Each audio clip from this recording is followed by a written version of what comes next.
Warning. This podcast contains spoilers. Third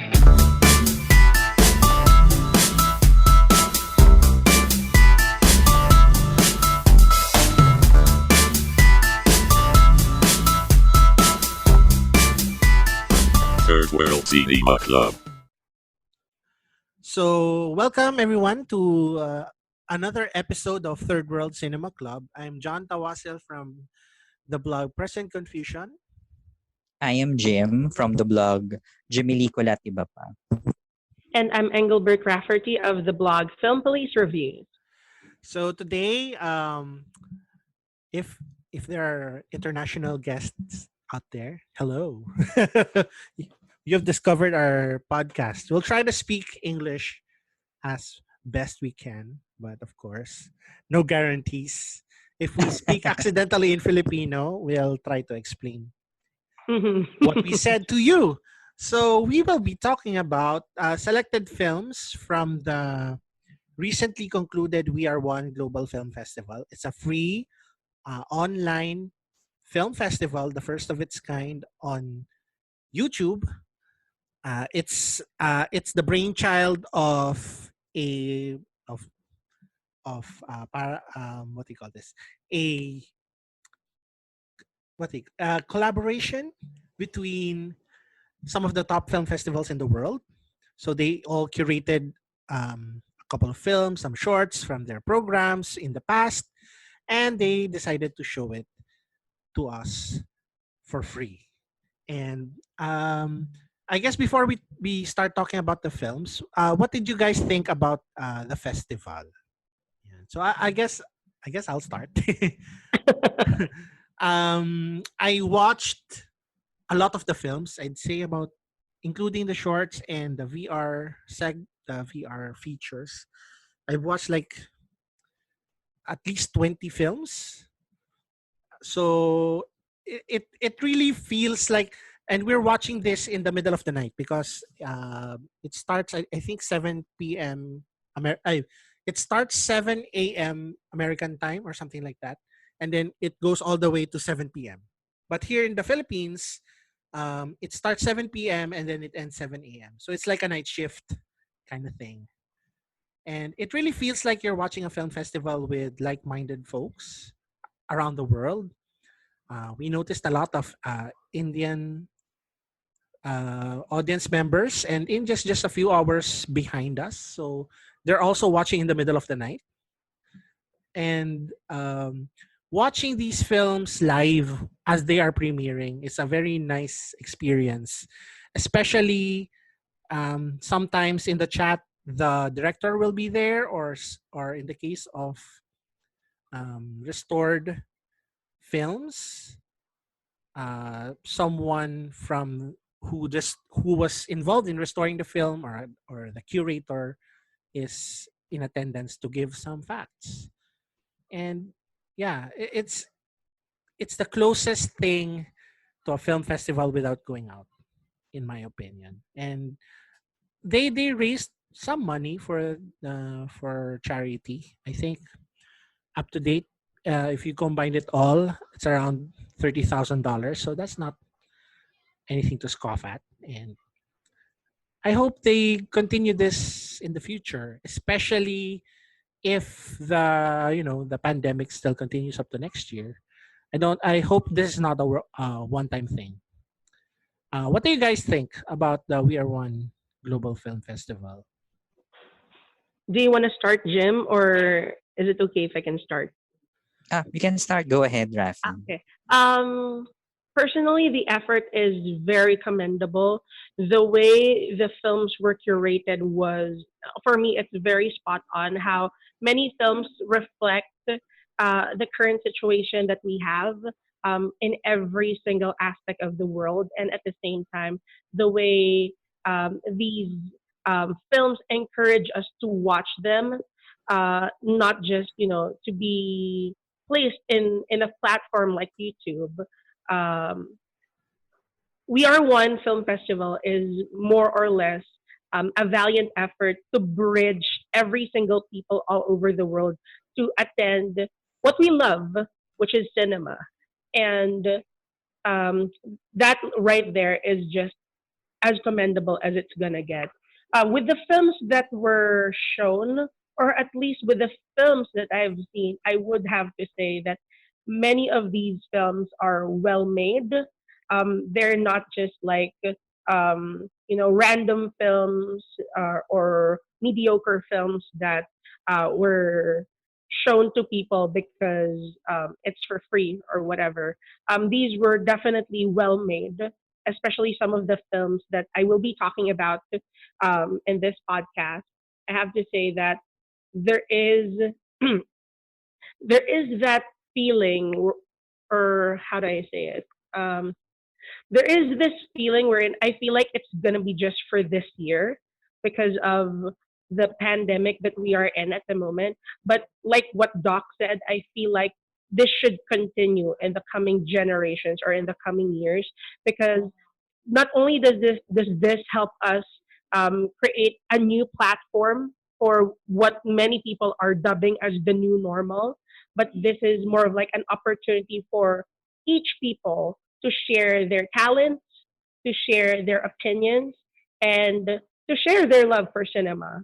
One other platform that has done this in the past would be Letterboxd, wherein it served as a social media of sorts for cinephiles or for people who love cinema. With We Are One, this is more or less a culmination of what Letterboxd has done in the past, which is to bridge every single person from different parts of the world, like say Africa or Asia or Northern America, and put them all together in this single concept or single construct that helps us bind each other together and appreciate what we all love, which are films, regardless of what runtime it is, regardless of what culture it presents, regardless of what themes it presents. And for me, again, that is very commendable. Yeah, I agree. It's I think in the course of the film festival, a lot of cinephiles have banded together and formed their own groups in Instagram, Letterbox, or what have you. After viewing the films together, and it's really a multinational audience, and it's one of the since this is a global film festival, right? So it's quite a sight to see people from all over the globe. Like not just India, there were Japanese viewers, there were viewers like myself from the Philippines, there were viewers from South America, viewers from Australia, New Zealand, of course the United States, Europe. They were all present and they were all watching the films together.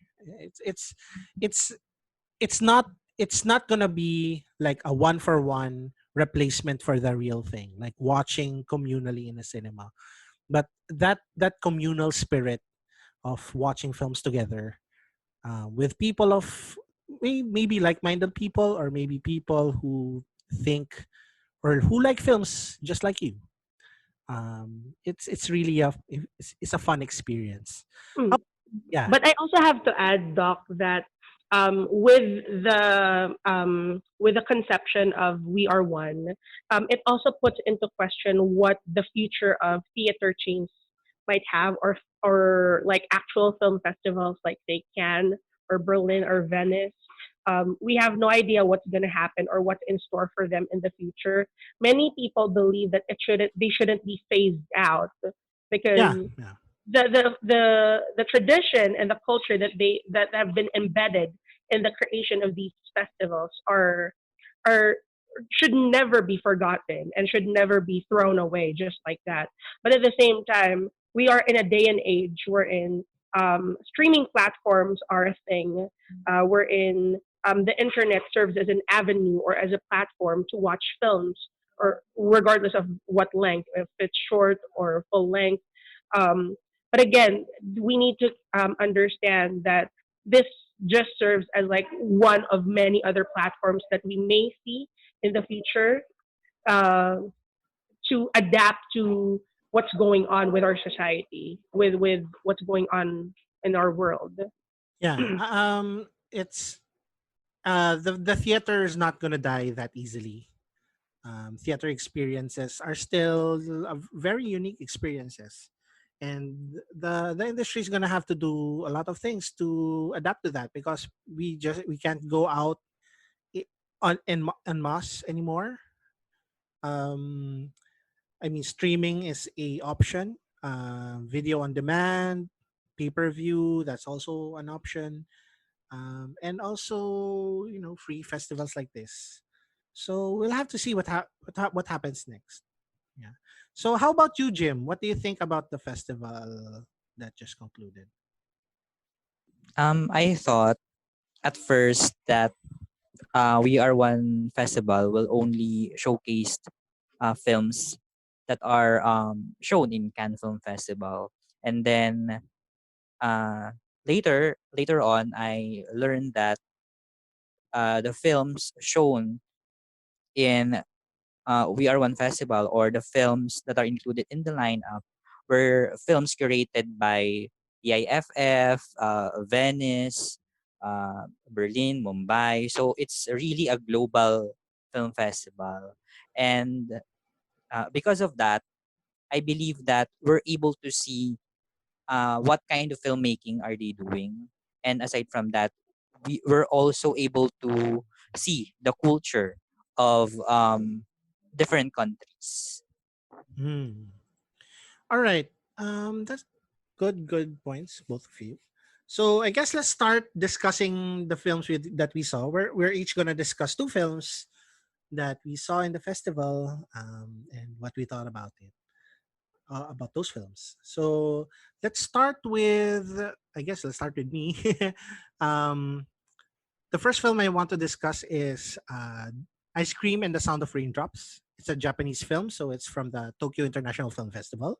It's a 2017 film by filmmaker Daigo Matsui. Matsui is responsible for films such as Japanese Girls Never Die, Daily Lives of High School Boys. That's a manga slash anime adaptation, and also films like Afro Tanaka. So films about the youth culture, and so on. But formally, in terms of form, this is very different. Um, Ice Cream and the Sound of Raindrops is shot in one take, and it's about this youth troupe, or troupe of young actors who are going to present a play. This is a staging of Simon Stephen's Morning. If you know that, if you know that play, it's a play where two friends kidnap, I think, a classmate or a mutual friend, and then just nonchalantly kill that person. And it's about the youth committing crimes. But like I said in my review, I'll just link it to it in my blog. The film is like an antithesis to that play, because although there's a bit of anxiety, maybe even a bit of pessimism about the future, there's still a bit of hopefulness, and and it's a sense of like youthful defiance in the face of what the older generation dictates to them, because this youth troupe, um like a few weeks before the staging of the play, it the play is canceled. But something like sunk cost fallacy or something like that, parang, we just can't give up on this, they say to themselves. So they just continue doing they continue uh, rehearsing the play until the play itself, where they physically, well, spoiler alert, they physically barge into the what do you call this? They physically barge into the theater hall to stage the play by themselves. And yeah, it's this is um the form, the experimentation in form works. The one take thing makes it look like we're watching a memory being played out again. So like um when the characters are in quote unquote real life, we have a large aspect ratio, and then it becomes widescreen when they're actually doing the play. But sometimes, especially near the third act of the film, you don't really, you can't tell anymore, or it's hard to tell if the things that they're acting out is true or not, because it's beginning to it's beginning to mix together. So yeah, it plays out like a memory with friends. If you ever had good experiences with friends, you're trying to recall those memories, everything like gets jumbled together, especially if you're working on something like this, like a play or a project together. I- There's this feeling of community within the youth. Like we must band together to to overcome the future, even though the future seems hopeless, and it might just be hopeless. That's contained in their end monologue. There's a quote that one of the cast members says. It's a Brian Cox quote. We are the cosmos made conscious. So like it's a statement of bravado. Like, look at us. We are unique beings in the universe. At the same time, acknowledging that acknowledging that within this universe they're so like infinitesimally small. They're so insignificant compared to the bigger picture, but they're trying to mark their place out in the world. So that I really enjoyed this film, and I because of this film I'd like to revisit Matsui's earlier filmography, because he's always been discussing these things in such interesting ways. Have any of you seen Ice Cream and the Sound of Raindrops? I have, and just very, I guess, very quick thoughts about the film. It's a little personal for me, I must say, because when I was in elementary, I attended impromptu theater with a bunch of my grade school classmates. So that feeling that they have that was shown in Ice Cream and the Sound of Raindrops, at least the feeling of the children, it I definitely felt that. There was one time wherein our play was also canceled, and you can just imagine the stress that you had to go through after months and months of belaboring this specifically. Our play at the time was Death of the Salesman by Arthur Miller. I remember perfectly. And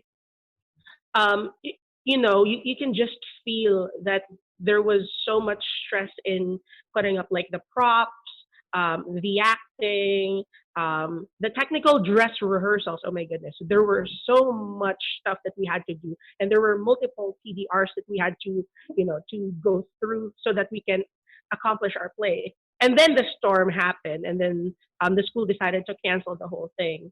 So it was a bit personal for me when I saw Ice Cream and the Sound of Raindrops. As a whole, as a film, I must say that the one take worked. It was very because I'm not really that big of a fan of one take. Like in 1917, I'm not a big fan of it at all. Uh, so when I saw this, it felt exactly like that Filipino film that I saw years ago, which is Shadow Behind the Moon by Junlana. Although with Junlana, it's totally different. But I guess the feeling of claustrophobia was there in the one take. What do you call this? In the way Ice Cream and the Sound of Raindrops captured the essence of the youth. Because I feel like that was what it's trying to show. The resistance of the youth, and at the same time the idealism that they still have. Um, because hey, they're young. It's just about right for them to feel that way. They have no idea what's out there in reality, and it's really hard for you to accept something that's just gonna fade away when you've put out so much, when you've exerted so much in the things that you want to show. And I really like that there were instances wherein the characters would break the fourth wall, and then there were alternating changes in the aspect ratio. That was very amazing, and I feel like Ice Cream and the Sound of Raindrops uh, will grow even more, or will grow on me even more in the future when I revisit it, or if there is an opportunity for me to revisit it. All right. I guess that's it. I agree with you. Yeah, it's a very it's para these kids know that um they don't want what they worked hard for to be for nothing. Even though, technically it's for nothing. They just want to risk it all for this one thing that they poured their blood, sweat and tears into. So yeah, um, let's go to the next film. Yeah, for from Jim. This is Crazy World by IGG Nabuana. It's originally a 2014 film, but it was translated and released at the Toronto International Film Festival in last year, with where it got a pretty good reception. And yeah, so this is a film about, how do I describe this film? It's a film about kidnapping, and Yes. there's a crazy guy like Trash Joker. There's and shenanigans happen, and there's also an Crazy is anti-person. probably an understatement. Yeah, crazy is like the least impactful word you can say to describe it. So Jim, Exactly. Yeah. what can you say about Crazy World? Okay. Just to give an idea regarding Crazy World. Crazy World revolves after a commando's daughter is kidnapped by the Tiger Mafia, and then he goes insane and starts of another kidnapped child. In my opinion, Crazy World is a highly entertaining film. Surprisingly, I liked it. Some people might find it laughable because of the effects, but it is the film's quirkiness that will draw or get your attention, knowing that the production has no budget, and then the props are DIY. For me, it's pretty impressive. Mm. And I think if we're going to do a film like that, or if we're going to do a film like Crazy World here in the Philippines, well, uh, it will have a laughable reception, or it will be heavily criticized. That's why uh, this trashy film kind of filmmaking is only working or effective in both Hollywood and Nollywood, I guess. Yeah, these films were made on the average for around 200 US dollars in Philippine currency. That's around 8,000 pesos, give or take. So it's really I think the most endearing thing about it. I think endearing is a nice term to describe it. Is how much these guys poured their efforts into making the film. It doesn't I mean, they made this. Nabuana used a computer made out of spare parts to do the special effects and to edit the thing. And overall, it's actually quite a fun film. Like, throw all of your conceptions about like narrative and aesthetics, just throw it out of the window for 65 That's minutes true.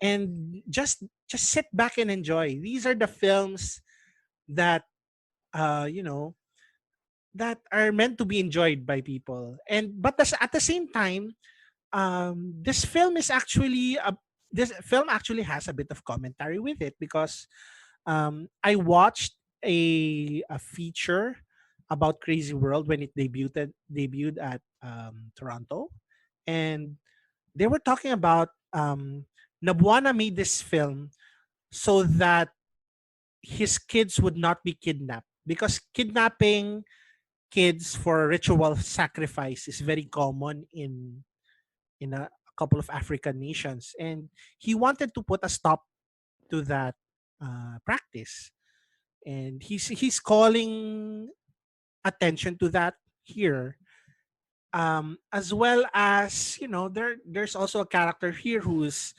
the commando who went insane. Yeah. There's also a commentary on how like what do you call this, Ugandan society treats the mentally ill. And there's also um there are also some little things, like there's this part where there's a scammer and he scams a person, and that's a very common occurrence in the country. So parang in his own way, the film in their own way, the filmmakers are trying to show us what life is like in their country, even with all the silliness that's going on. So yeah, I really, this is one of my favorite films that I've seen this year, and it's gonna be hard to top this one in terms of entertainment value. Not that there are many challengers, because the cinemas are closed, but yeah. How about you, Rafi? What do you think about Crazy World? No, well, I don't really have much to say because when I saw it, I was just like super amazed. Especially after, because before I watched it, I had to revisit my viewings of Who Killed Captain Alex and Dad Black. So when I saw it, like when I saw Crazy World, it was very amazing. I think it's really very hard to describe because the narrative is so meta. Like you can go on and on with a description of the story. Um, and like if I were to describe the story, it might take me forever and a day. But with the film itself, um, it would really be best for you to see it, for you to understand, and for you to get why a lot of people love it, why a lot of people love Hollywood. And I also just want to also agree with Kuya Jim with what he said earlier, that if this were placed in the Philippine context, because hey, a lot of our films, there are definitely a lot of films that we have that are a bit similar, I must say, to the cinema of Hollywood, but then again, they're not welcomed. Probably it's also because of the intentions, number one, and at the same time, the way the story was told. With Hollywood or their cinema, it has this unique, frenetic sort of energy to it that just pulls you at the edge of your seat. Like you really want to watch every single scene, Yeah, yeah, every yeah. single. The thing is, it's Crazy World is not a boring film at all. Mhm. It's Not not at a boring all. film, and It's true. It's engaging, I actually. super engaged for 65 minutes. And I'm gonna, for our international audience who doesn't know what we're doing here in the Philippines, I watched, I've been watching a lot of really really bad Filipino films in the past, say, five or The six trashiness. years. Yeah, the trashiest, most, most worthless films coming from this country. And I can say that I guess 80 to 90% of those films are boring. They're not very exciting. And the small fraction of films that are bad, um there are so bad that, you know they're actually quite enjoyable to watch. Ironically, there are very few films like that. Although I think in the proper context, if you market these films as bad films, there will be people who will go to watch this. I really believe that. I think somewhere out there in the Philippines, there's an audience for these kinds of bad films, bad entertaining films. So yeah, that's one of my dreams, actually, is to hold a bad film festival here in the Philippines. But I don't know if the filmmakers' egos will, accommodate. Oh, here's my film. Here's, you called it bad. Okay, that's fine. We're gonna make money off of it. But But that's a good thing, though, the intention of what you want to do, Doc, because you'll never know. You might find a diamond in the rough in the process, you know. yeah, that's true. So yeah, that's really one of my driving ideals, I guess, when I watch movies. It's just sift through all of that, of all of those films, because some of these films, just rarely, just one in a million, maybe one in a thousand, one of those films will turn out to be something actually quite great. So yeah. So I guess let's go to the next film. Uh it's yours, Rafi. It's Eeb Allay Ooo. Yeah. Yeah. So, Eeb Allay Ooo, of course, just to give you an idea, this film was, I believe, it was only shown for like 24 hours. Yes. Yes. And Eeb Allay Ooo for me is a very, well, political is also an understatement if I were to add it. It's a very satirical approach into presenting the current situation or the current society of India. So to give everyone an idea of what the film is about, it's about this guy. He's a migrant, like he just moved to the city, and he's uh, trying to look for a job. And but he's not, I guess, the most capable person. Like he doesn't even know how to use a computer, for God's sake. But his sister tried to help him look for a job, but the job is for him to be a monkey repeller. And in India or in the Indian society, monkey repellers are a thing because there are definitely, obviously there are a lot of monkeys in India from the way I see it after I saw the film. And monkeys are very sacred to them because they have a god named Haruman. And Haruman is, at least, his physical appearance is likened to that of a monkey. Or, yeah. So his job as a monkey repeller brought him to, I guess, humiliating situations. And that made him do the things that he did in the film. Yeah, Let's just he's not really very good at repelling monkeys, or he he's can't not do the good. noises. Yeah, he can't do the Because noises. the He title Eeb Allay Ooo, it's a way to describe what the monkey repeller should be doing to uh, not really tame, but more of like control the monkeys so that they would, go to the certain places they need to go to.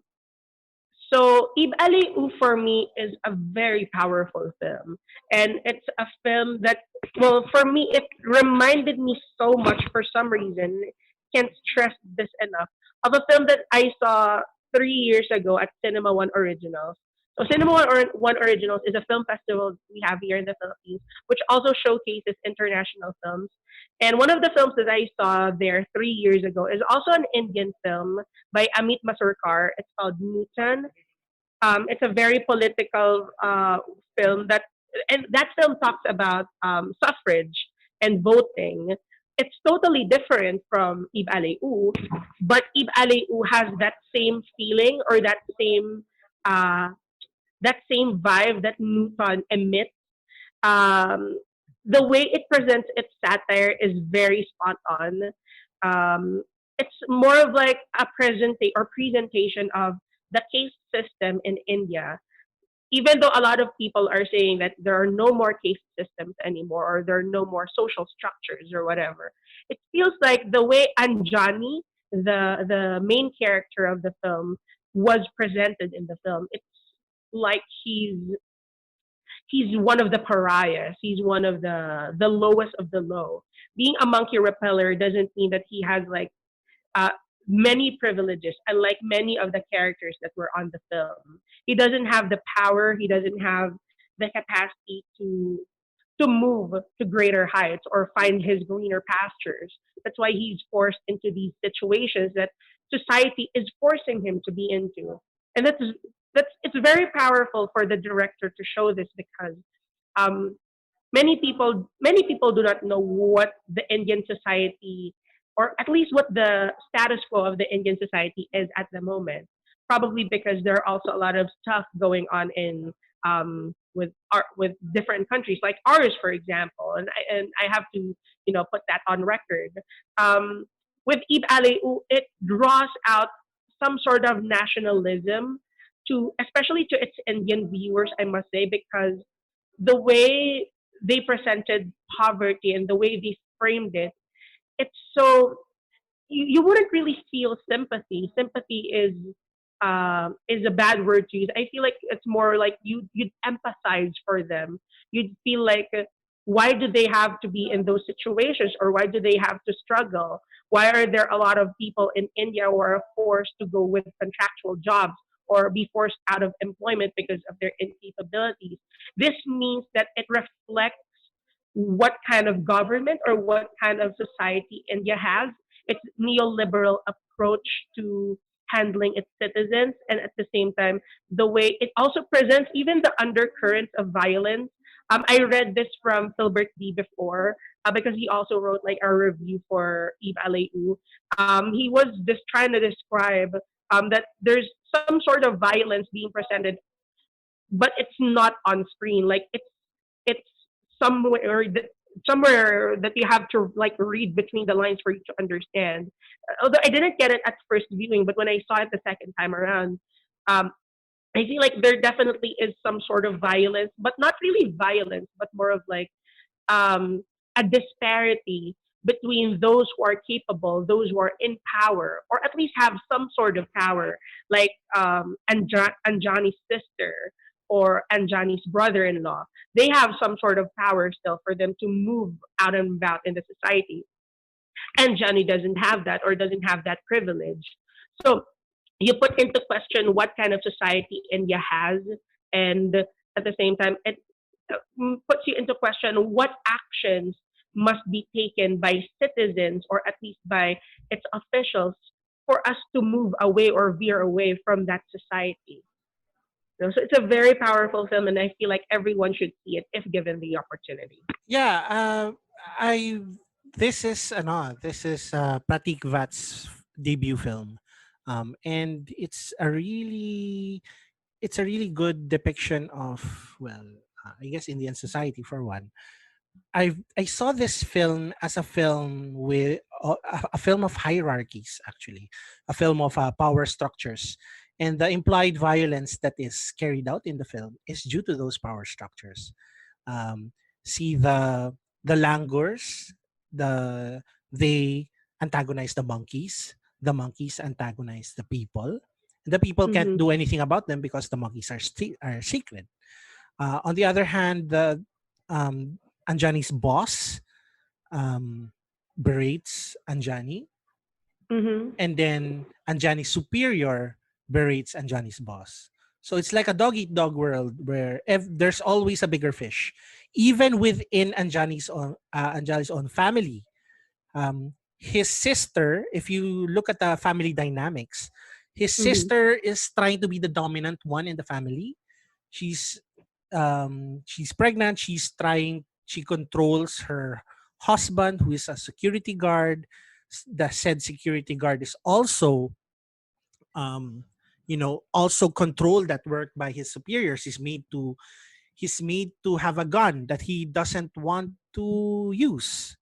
And she tries also to control her brother and her husband in the family.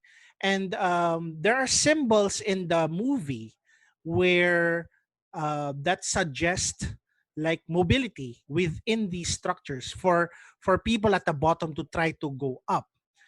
For Anjali's case, it's the monkey costume. So by Or the Langer yeah, costume, the I think. Langer costume. By becoming the Langer, he's superior to the monkeys. He's now at the top of the food chain. But for this, for his original thinking, for trying to do some sort of social mobility, to try to go up these power structures, he's ridiculed, he's beaten down, he's the authorities don't listen to him. Just their script is follow what we tell you to do and don't do anything else. In the case of his brother-in-law, it's the gun.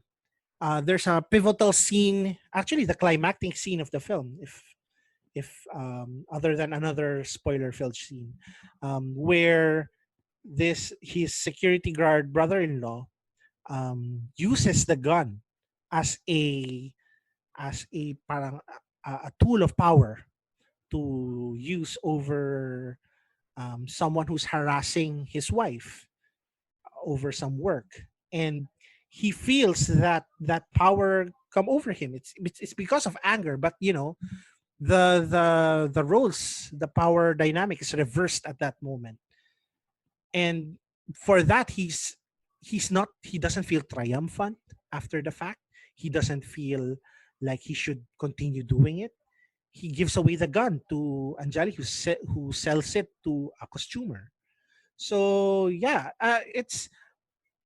it also kind of relates to the current state of Indian society, because Hanuman, the god Hanuman, there are some groups that connect the god with nationalistic beliefs, and Mhm. India is currently going through a very nationalistic phase right now, and we'll be discussing those topics when we go to another film that we're going to be discussing today.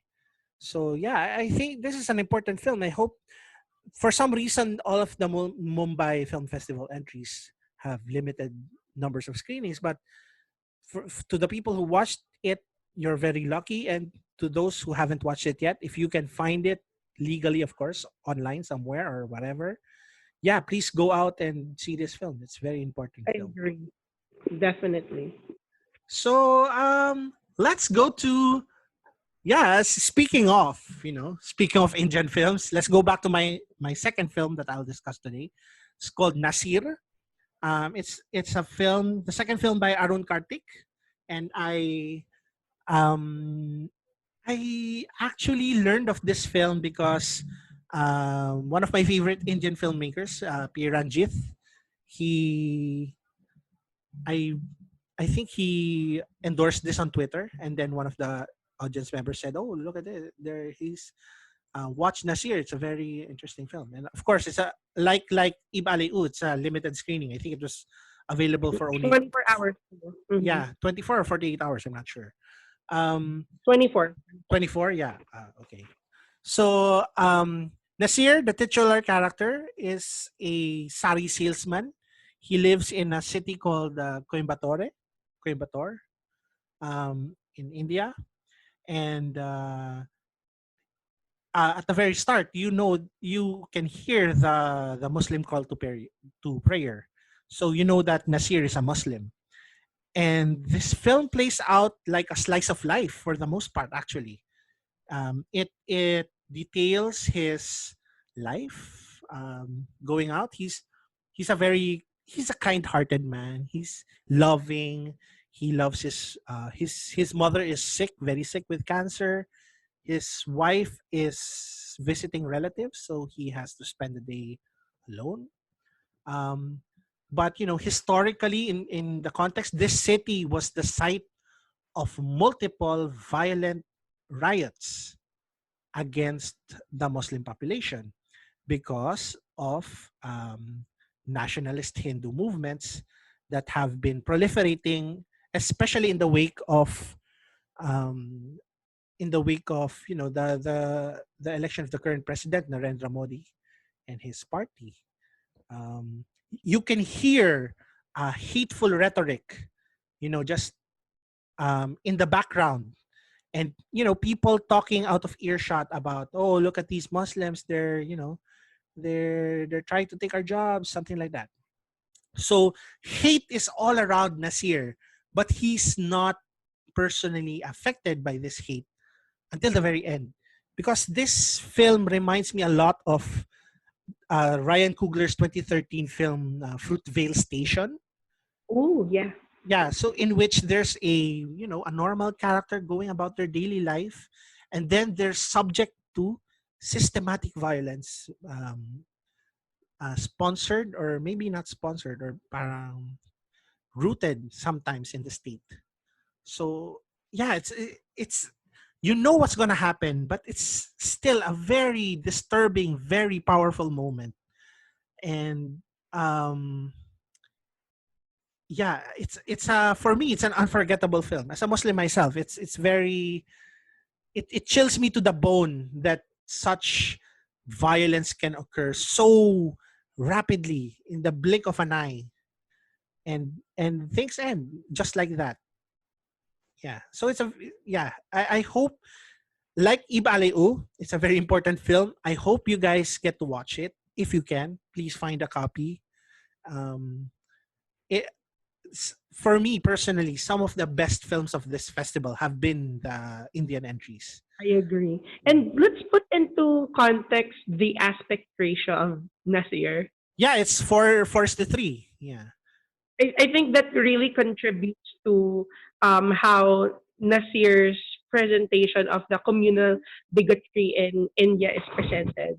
The way that aspect ratio, it's kind of like his dungeon. It's like even though he goes about with his daily life, we see him. He's a romantic. He has a lot of things on Yeah. his plate, but at the same time, the fact that he is a Muslim, the fact that his religion is Islam, and it's a minority in India because it's the prevalent religions in India are Hinduism and Buddhism, and other what do you call this, other religions there that are rooted in Hinduism. Um, it's like he's not in the right place. It's kind of like it's presenting him as he's locked in a place where he's not supposed to be at. Although he loves, there's definitely that feeling of romance in him. The way the director presented Nasir, he's a very romantic guy. There's definitely that sort of love in him, but it's not letting. There's like a hindrance that's blocking him, that's barricading him from presenting this because of his identity. And to me, that's also very similar to Eeb Allay Oooo's presentation earlier with the social system. Only this time, it's rooted in religion. It's rooted in the history of India. There must have been some sort of an inexplicable sort of hate towards Muslims. That's why he has to experience what he had to experience. And there was this one part, that there were people who were like chanting, "Hail Mother India." Yeah. That caught me off guard. Yeah, Yeah. there So. it's part of national pride in making, like, for example, Hinduism the official state religion. There are some they did a thing where non-Hindus are stripped of their citizenship.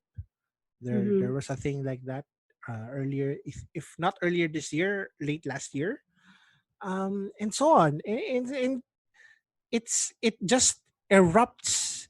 It's this like they're trying to stoke this fire, and then there's a flashpoint or something like that, where this thing just bursts in in a violent uprisings, like it it recently happened in that city in 2016. So this is based on true events. Oh, I didn't know that. I thought it Yeah. was okay. And well, not Nasir necessarily, but the riots, they really happened like that. And Mhm. this was also based on, I think, a short story called A Clerk's Story, made in Ooh. 2012, which was based on an earlier riot, I think in the late 80s or something like that, when again anti-Muslim violence, erupted in that city. So it's cyclical. It happens, it continuously happens. It doesn't stop happening. But it's both a warning and um it's a chilling reminder of what can happen if we let heat go unchecked. Mhm. The tragedy of normal people, Yeah. And experiencing you hate. put Yeah. into question in the process of watching Nasir, you put into question if do people really have the right to dream? Like, do we really have the right to desire what we want to desire, to live a life that's just, filled with peace and connection and unity?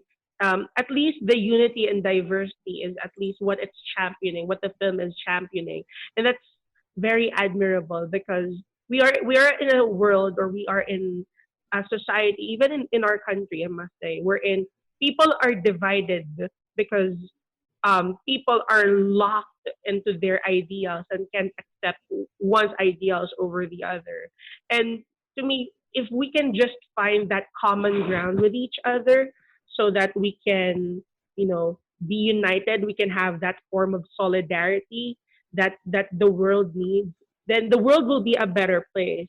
But until that happens, there will be people like Nasir, and there will be people similar to his background who are forced or who are rendered speechless, who are rendered silent because of the situation, because of the mindset of the people. And Nasir and all of the other Indian films that I've probably seen in the film fest, it talks about this collective unconscious, about how people move in their daily lives, um, how important the behaviors and cultures and ideals are in forming probably that universal consciousness that we all need to have. At least once we have that, or once we're able to find that, then we can prevent ourselves from trampling each other down. From that, even with other religions, even with other social backgrounds, even with our incapabilities, then we can say that we can live in a safe and we can live in a peaceful world. Okay. So yeah. Let's go to Jim. Your next film. It's The Distance Between the Sky and Us. It's a Greek short film, right? Could you tell us about the film and what you thought about it? Yes, it's a Greek film. Actually, the film received the Palme d'Or short film award as well as the Queer Palm Hmm. for short film category. Yeah. And I also noticed that the actor Nikos Ziniglugu, the name of the lead actor, Yeah. he looks like Joel Kinnaman. Mhm. Oh, okay. Yeah. And then I'm impressed with the luscious cinematography of the film, and I also believe that it's sexy, edgy, and somewhat it has a feeling of a dreamlike Quality. yeah, quality when I saw the film. It's the most it's the sexiest solicitation of 22.50 euros. You know? Yeah. Mm, It's an interesting short film. Casual yes. encounter. These are two strangers in the middle of the night. They're Hmm. one of them is heading towards a hookup, if I'm not mistaken, Yes. Hmm. and the other one is just lounging around, and then they find this moment together because one of them is broke and needs to go to this Hmm. hookup, but he doesn't have the money, and it would have been a lesser film if not for the performances of both actors. I mean, they're both Hmm. excellent in this role. They have chemistry, at least to me. It's Yeah, it's an effective piece. Yeah. Rafi, what do you think about? Have you seen this film? And I saw it. I'm not entirely sold with the whole thing. I felt like it was. I think I'll play the devil's advocate. I liked it, but I had reservations with it because I felt like it was. Well, first it was too short. I think it was just like 8 or 9 minutes. And then Yes. Hmm. I felt like there could have been done more with the tension. I think that was the point, but I felt like I wanted more from the tension that the characters had. Um, and there was that situation wherein that the guy was like he was afraid to get hurt, like because of falling in love or falling into that other person. It's like what? Okay, but I think that was the point of the film. I was just not sold by it. okay. Oh, I see. I got it. But you know what, Rafi, uh, what I like about this film is that you feel immediately the sexual tension of two characters on screen, even in a short period of time. Although I also I agree that agree. I think they could have done more, right? Yeah. This could have been a longer Yeah. film. Well, after the bike ride together. Mm-hmm. So yeah. Let's go to the final film. Wow. So The final film in our list is going to be introduced by Rafi. It's a 1928 film by Franz Yes. Austen. Yeah, it's called Shiraz: A Romance of India. Mhm. Uh, and it stars Himansu Rai and Enakshi Ramarao, and adapted Mhm. from a stage play of the same name by Niranjan Pal. Based on, it's a fictionalized version of the commissioning of the Taj Mahal. So, Mhm. so Rafi, your thoughts on Shiraz? It's Um. yeah, it's a restored version of the film, care of the Yeah. BFI. I think what Shiraz tries to present to us, at least I haven't seen the unrestored. I've only seen this film, but it was very beautiful. I mean, from start to finish, you just have to admire that in 1920s India is able to put out such a luscious and such beautiful cinematography, like the way they presented the verisimilitude of the film of India, even the Taj Mahal, at least the way it was presented, it was very beautiful. Shiraz, for those who do not know it, well, I have to say that before I dive into it, my context or my knowledge of the story of the Taj Mahal is only based on what I remember from Danny Boyle's Slumdog Millionaire, Hmm. because they were talking about how the Taj Mahal was created there.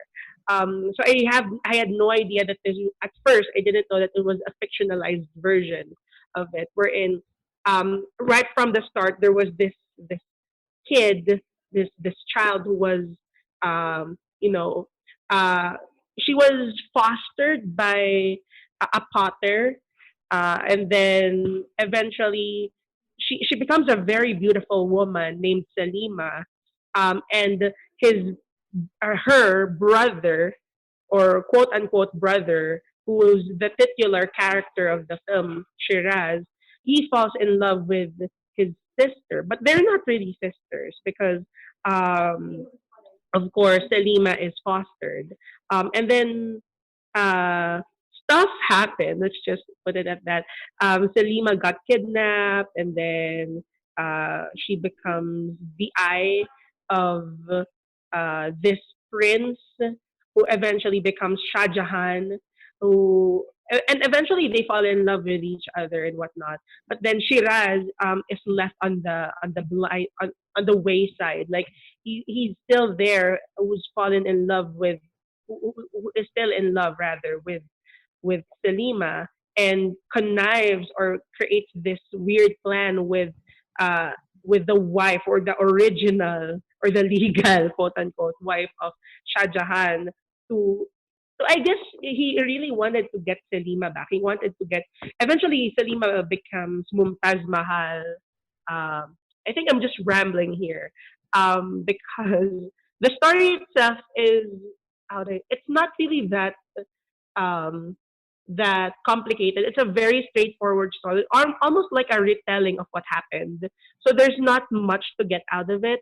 But what you will really get out of watching Shiraz would be the experience of seeing the cinematography, from seeing the landscape that the film has presented, and oh my goodness, that freaking score from Shankar, that Yeah, score really got me. Like, yeah.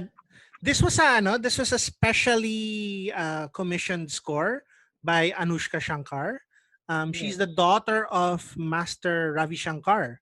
So in Mm-hmm. that sense, Anushka Shankar is Nora Jones' half sister.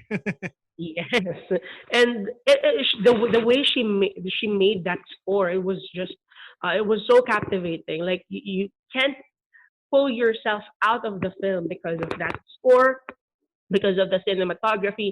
And again, I must say, the story is again not that complicated. You just need to watch it. Yeah. It's kind of like a very linear sort of storytelling. Although there are instances wherein you would feel for Shiraz, like you would empathize for him, but that's about it. Like you just see the event unfold, and then that's it. You just admire the whole scenery, the whole experience. Like, we've been seeing these kinds of romantic plots for 100 years now. And this is a film from the very beginning of cinema that has the same premise. But even so, when I watched Shiraz, I can't help but get a little emotional when I saw what Shiraz did to build the Taj Mahal. Yes.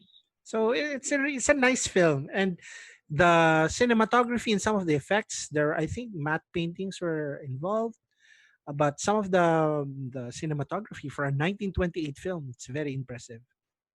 It is definitely, and it's definitely one for the books. I would definitely pay a huge amount of money just to see this in a theater. Oh yeah, it would have with a live band or a live performance. That Live would scoring. be amazing. Oh, Yeah.